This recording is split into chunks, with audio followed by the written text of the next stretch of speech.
বাইরের কেউ প্রশ্ন করেছে ইন্টারনেটে হয়তো বাইরে, বলছে যে আপনারা বলেন ইমাম আবু হানিফার মযহাব মানলে তাকলিদ হয়ে যায়, যেটা আপত্তি করেন, তো ইমাম বুখারী মুসলিম এরা জাল জয়ীব বললে ওটা কি করে ওটা তাকলিদ হয় না?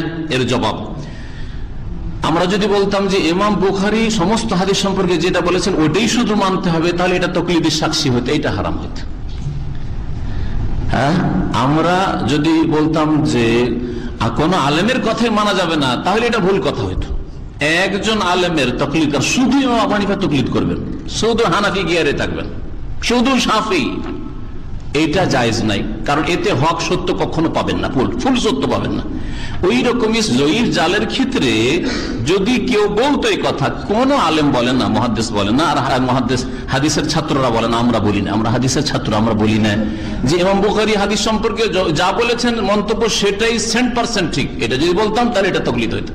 আমরা বলি যে একটা হাদিস সহিহ জয়ীফের জন্য ইমাম বুখারীর মত খুঁজেন, ইমাম মুসলিমের মত খুঁজেন, আব্দুর রহমান ইবনে আবি হাতিমের মত খুঁজেন, আলী ইবনে মাদিনী কি বলেছেন, বহু উলামা যারা আছে জারহে তাদিলের আসমা রিজালে, তাদের মতগুলি কালেকশন করে তখন সিদ্ধান্ত নিতে হবে আপনাকে।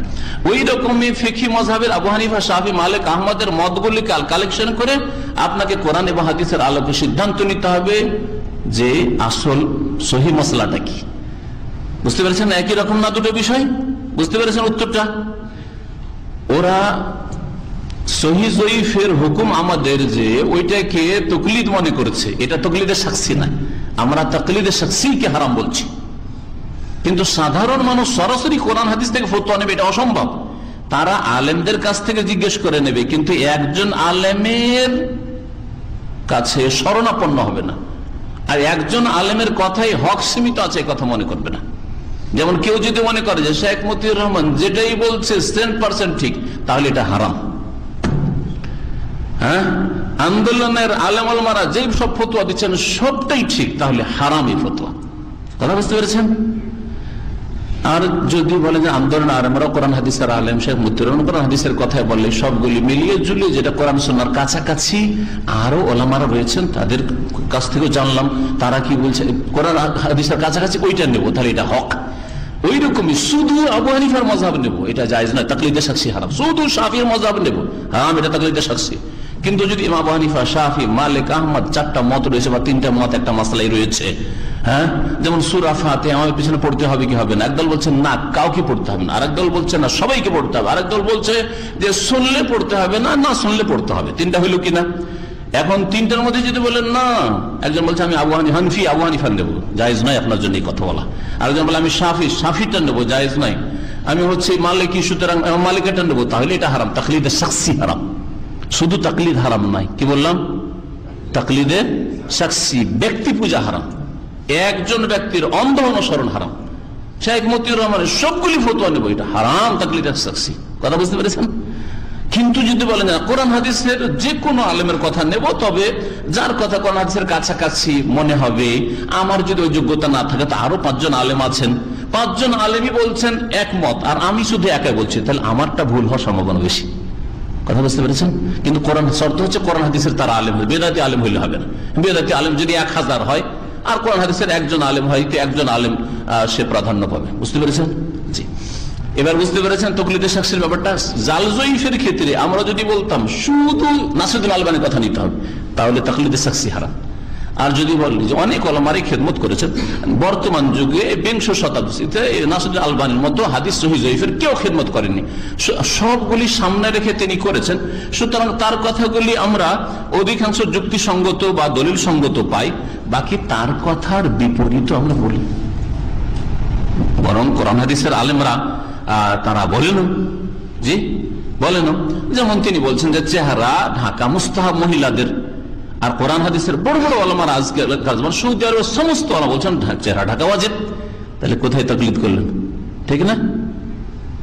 তিনি বেশ কিছু হাদিস, হাজার হাজার হাদিসের সহিহ জয়ীফের হুকুম লাগাইতে গিয়ে বেশ কিছু হাদিস রয়েছে যেগুলি আগে বলেছিলেন জয়ীফ, পরে তিনি রুজু করেছেন, বলছেন সহিহ। আগে বলেছিলেন সহিহ, পরে বলছেন জয়ীফ। তারাজুআতুল আলবানী বলে একটি কিতাবই রয়েছে, আলবানীর প্রত্যাবর্তন, ফিরে আসা, বেশ কিছু, হ্যাঁ, শত শত হাদিস, সেগুলি এই 200টি নয়। বুঝতে পেরেছেন না? তারপরেও যদি আমাদের স্পষ্ট হয় যে তিনি ফিরে এসছেন এটাই ভুল, আগেরটাই ঠিক ছিল, তাহলে অন্তত তকলিদ করা যাবে না। কথা বুঝতে পেরেছেন? তাহলে যারা বলছে তারা আসলে বুঝে না, যারা বলছে তারা বোঝে না। আজকে আরেকজন ভাই টেলিফোনে প্রশ্ন করেছিল যে কখন আমি বলেছি যে এই মুরসাল হাদিস দলিল, আবার আরেক জায়গায় বলেছি মুরসাল হাদিস দলিল নাই। আরে বেকুবরা, বুঝতে হবে সমস্যা। মুরসাল হাদিস শুধু শুধু মুরসাল যদি থাকে তো দলিল নাই জয়ীফ হাদিস, কিন্তু মুরসাল হাদিসের যদি সমর্থন পাওয়া যায় তো ইমাম আবু হানিফা রহমতুল্লাহের কাছেও দলিল, অন্যদের কাছেও দলিল। বোঝা গেছে? সুতরাং এই ভুল ব্যাখ্যা করে বিভ্রান্তি ছড়ানো ইন্টারনেটে, যে একমাত্র এক জায়গায় বলেছে মুরসাল জয়ীফ আর উনি আবার আরেক জায়গায় দলিলে পেশ করছেন, এইসব মিথ্যার ছড়াছড়ি, যেখানে সমর্থন সাপোর্ট আছে।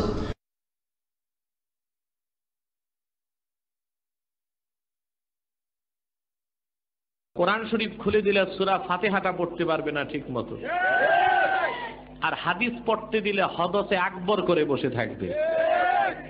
কিন্তু তারা হয়ে গেছে আহলে হাদিস। কি হয়ে গেছে? মানুষকে বলে মাযহাব মানার দরকার নাই, এরা তো হিন্দুর মতো কাফের। আপনাদেরকে বলে যে তোমরা তাকলিদ করো কেন, কোরআন হাদিস বাদ দিয়া মানুষের কথা মানো কেন? এই যে আহলে হাদিস যেগুলো আছে আপনাদের দেশে, এগুলোরে আনেন তো একটা কিতাব পড়তে পারবে? আবারও আমি স্পষ্ট আওয়াজে বলে যাচ্ছি, লা মাযহাবিরা বাতিল, বেঈমান, মুশরিক। তুমি হচ্ছে আবু শুরাইহ, আবু দাউদ, ইমাম আবু দাউদ হাদিসটি বর্ণনা করেছেন, আর অন্যরা বর্ণনা করেছেন। বাইহাকিতে রয়েছে, মুস্তাদরাক হাকিমে রয়েছে, মুস্তাদরাক হাকিমে রয়েছে। আহলে হাদিসদেরকে গাল দিচ্ছে এক পীর ভণ্ড, বাংলাদেশের নাম জানেন কি, এনায়েতুল্লাহ, আর সে হাদিসের নাম উচ্চারণ করতে যায় না, বলছে মুস্তাদরাকাতুল হাকিম।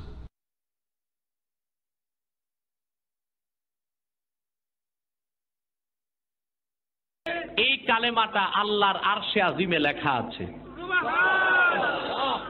মুস্তাদরাকাতুল হাকিমের প্রথম খণ্ডে এসছে। এখন বলবেন মুস্তাদরাকাতুল হাকিম তো মানে না ওরা।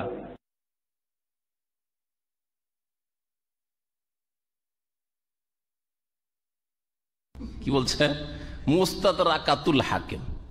তাহলে হাদিসের কিতাবটা জীবনে একবারও যদি দেখতো, বা হাদিসের নামটাও যদি কোনো কিতাবে ওইভাবে ঠিকভাবে পড়তো, তো এইরকম ভুল তো বলতো না যে হাদিসের কিতাবের নাম বলতে এরকম ভুল করে মুস্তাদরাক হাকিম, মুস্তাদরাকাতুল হাকিম।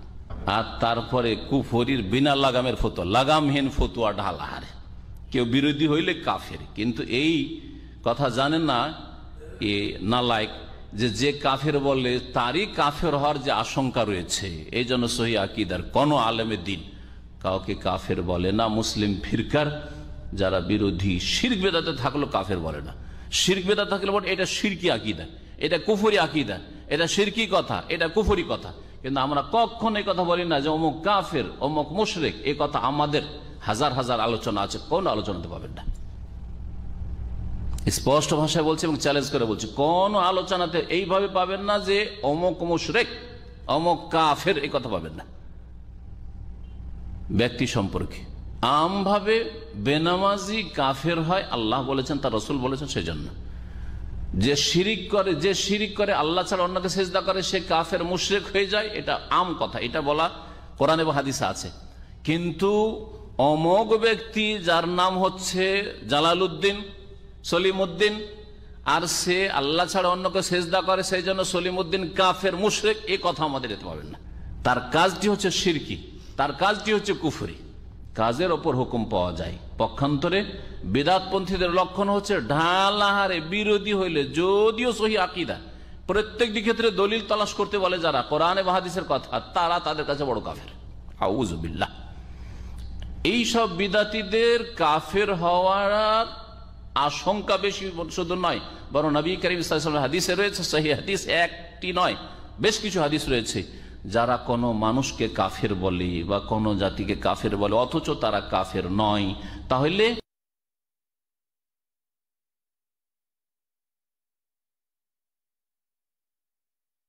ইল্লাকাদ হারা আলাইহি, সেই কুফরির হুকুমটা তার উপর ফিরে চলে আসে। ফাকাদ বাআ বিহি আহাদুহুমা, আর হাদিসে রয়েছে দুইজনের একজন কাফের অবশ্য। যাকে কাফের বললো সে যদি কাফের না হয়, মুশরিক না হয়, তাহলে নিজেই কাফের মুশরিক আল্লাহর কাছে বলে গণ্য হবে। কাফেরদের সাথে উঠবে, কাফেরদের সাথে হাসর হবে, কাফেরদের সাথে জাহান্নামে যেতে হবে। আল্লাহ পাক যেন সংশোধন করার তৌফিক দান করেন, আর এসব গোমরাহদেরকে হেদায়েত করেন, আর এসব গোমরাহদের যারা গোমরাহকারী ভণ্ড, এদের কবল থেকে মুসলিম সাদাসিধা লোকদেরকে, নারী পুরুষদেরকে আল্লাহ পাক রব্বুল আলামিন যেন রক্ষা করেন, তাদের ঈমানকে রক্ষা করেন, তাদের আকীদাকে রক্ষা করেন, তাদেরকে ফিরে আসার যেন তৌফিক দান করেন।